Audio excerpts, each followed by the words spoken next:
Assalamu alaikum wa rahmatullah, my dear brothers and sisters.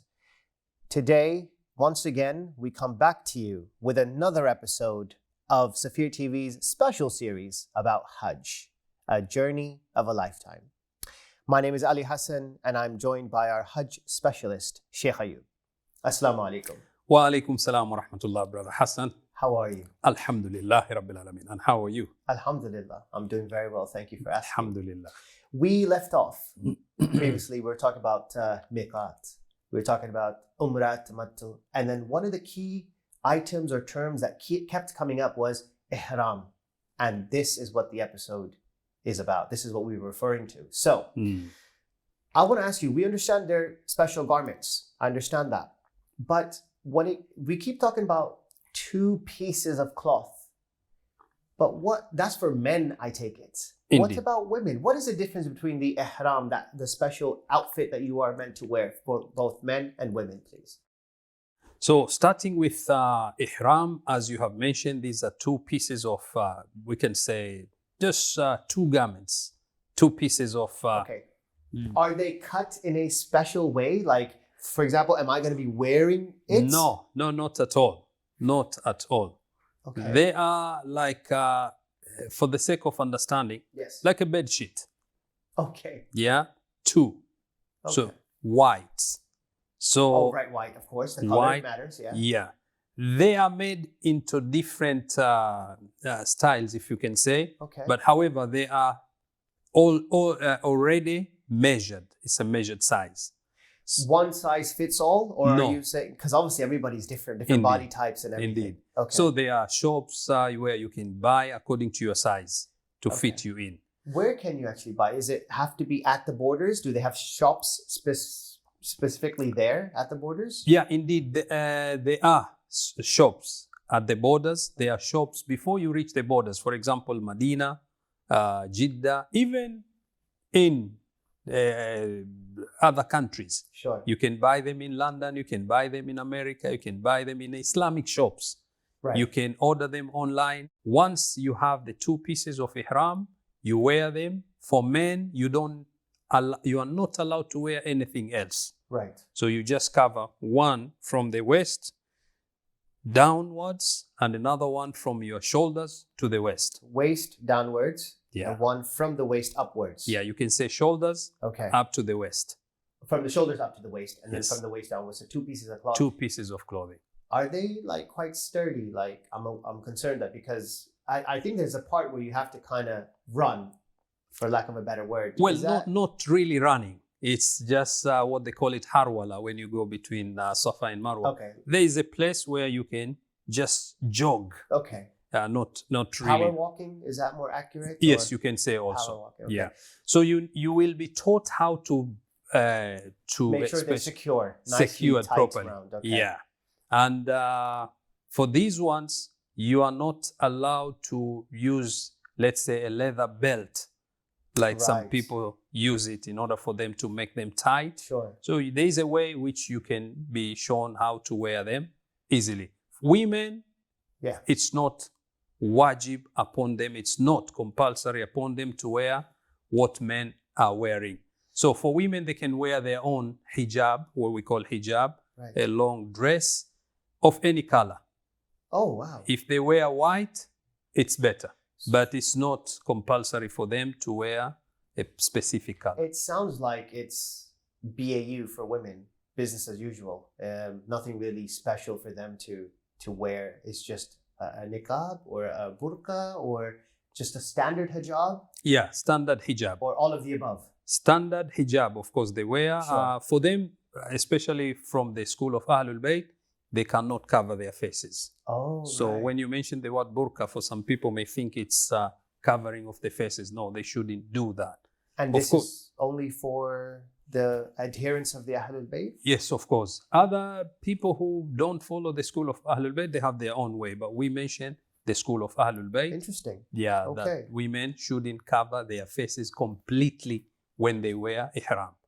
So these two pieces of clothing, now you wear them, you are ready to go for ibadah or for umrah or hajj every time you start your Umrah, you have to be in 2 pieces of Ihram, or when you go start the Hajj acts of worship, you have to be in a state of Ihram. Sure.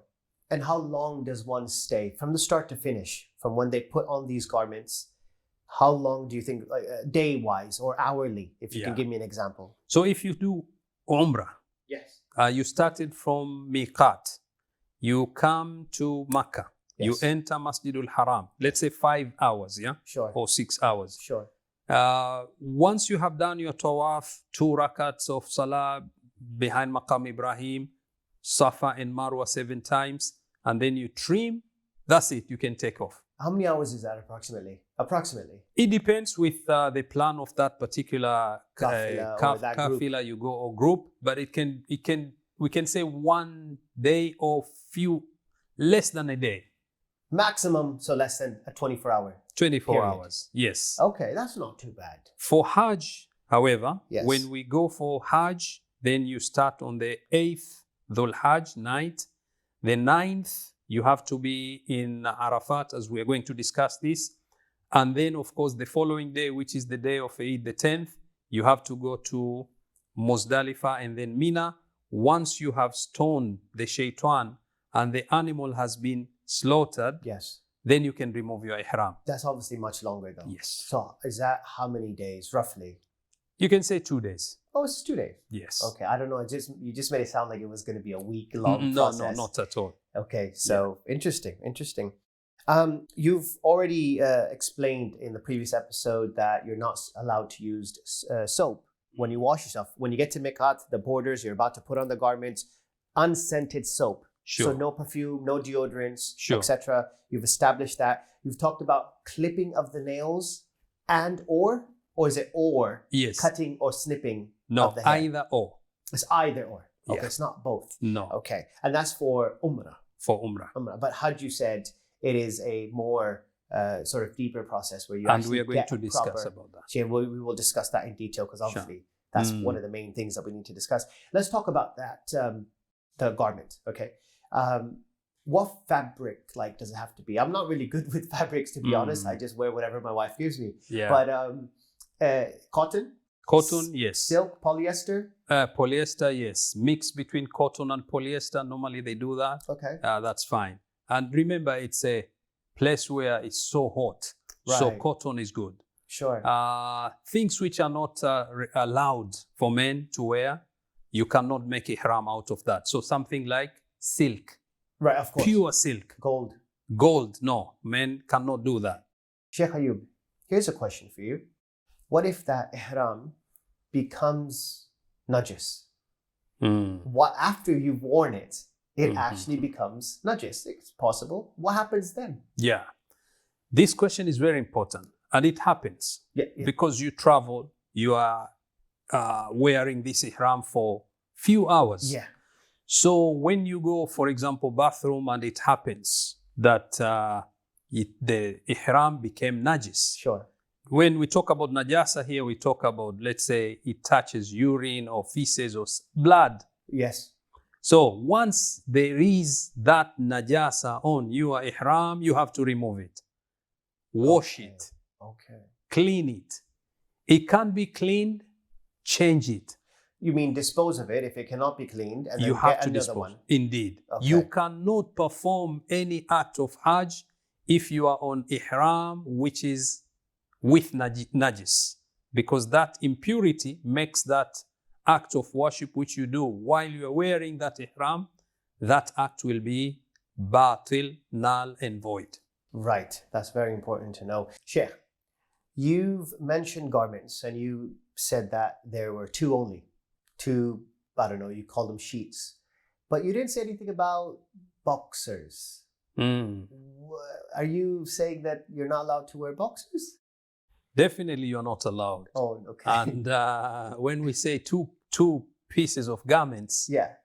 it's just 2 pieces of garments, nothing more. Okay.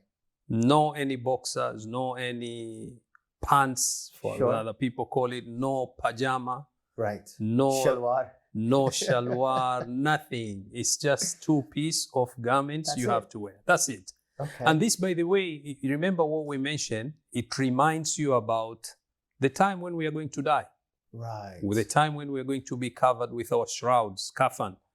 There's no boxers, there's no shalwar, there's True. nothing. It's just two pieces of clothing, which we call them ihram. No watches, no rings, nothing goes with you. Obviously, not when you lay 6 feet under, or obviously, Yes. I get that. Yes. What if you're washing it, it's not going away? For example, the stain isn't leaving and you could tell it still looks pretty najis to me. Okay, this is a very technical issue. Oh, Najasa, when it touches our clothing, for example, urine, once you use plenty of water, so for example, if you open the tap sure. and the water runs and you wash it and it clears the najasa, Sure. that's fine.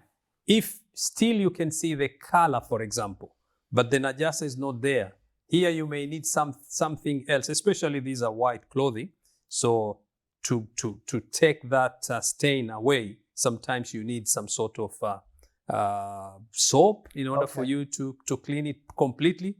But so long as the najasa disappears, there is no najasa, then that's fine. So this is important. Now, when you have removed the najasa, you can be able to do certain actions of umrah in this case here. Sure. Especially when there is najasa, you cannot do tawaf around al-Kaaba if your ihram there is najasa on it. Of course. Can you do sa'i? Can you go between Safa and Marwa? Yes, because that is not taken as an act which you need to be in wudu even. Really? Yeah, but tawaf, yes. So there's, for example, blood on your ihram, but you can do sa'i. You can do sa'i. Oh, wow. Okay. Yeah, because sa'i doesn't require you to be in a state of wudu. But can you pray 2 rakats prayers behind Maqam Ibrahim if there is najasa on your ihram? The answer is no, because salah, in order for you to perform it, you need to be in a state of wudu. Sure. And the clothing which you are wearing, they have to be pure. Sure. So that's a very important point to remember. Shaykh Ayoub, you know what I'm going to say. We've run out of time. Oh, subhanAllah. And there was so much more to talk about. This definitely deserved an episode, this particular topic. Thank you so much. I appreciate your efforts. Most welcome. My dear brothers and sisters, that was all about ihram. You may think that we're done. No, there's one more episode, but these are the prohibitions once you've put on the ihram. Okay, what you can and cannot do, especially the stuff that you're not allowed to do. Shaykh is going to give us the full detail. You do not want to miss it. Inshallah, I will see you in the next episode. Until then, take care. Assalamu alaikum wa rahmatullah.